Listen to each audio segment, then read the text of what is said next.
حکومتی سخت تجارتی پالیسی کے ثمرات۔ رواں مالی سال کے پہلے 8 ماہ میں درآمدات میں 32% کمی۔ حکومتی سخت تجارتی پالیسی کے ثمرات حاصل ہونا شروع ہو گئے ہیں اور مالی سال 2022-23 کے پہلے 8 ماہ جولائی تا فروری کے دوران پاکستان کا تجارتی خسارہ 32% کمی کے ساتھ 21 ارب 40 کروڑ ڈالر کی سطح پر آ گیا، جو کہ حکومت کی ایک بہت بڑی کامیابی ہے، کیونکہ ملک اس وقت شدید ڈالر بحران کا شکار ہے اور درآمدات میں مسلسل کمی ڈالر کی طلب کے پریشر کو کم کرنے میں مددگار ثابت ہو رہی ہے۔ لیکن پریشان کن بات یہ ہے کہ درآمدات کے ساتھ ساتھ برآمدات میں بھی کمی ہو رہی ہے، جو کہ کسی بھی صورت میں حوصلہ افزا رجحان نہیں ہے۔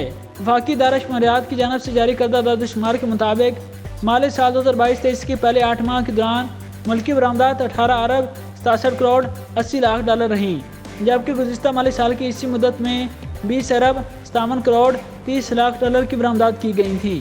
اسی طرح 8 ماہ کے دوران برآمدات میں 9.21% کی کمی آئی۔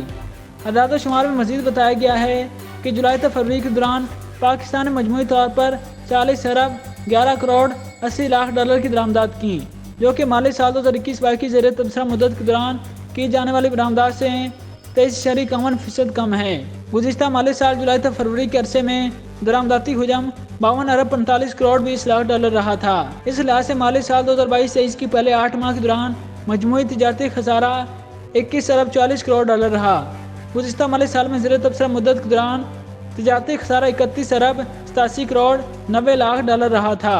ان اعداد و شمار سے ظاہر ہوتا ہے کہ رواں مالی سال میں پہلے 8 ماہ کے دوران ملکی تجارتی خسارے میں 32.75% کی کمی واقع ہوئی ہے۔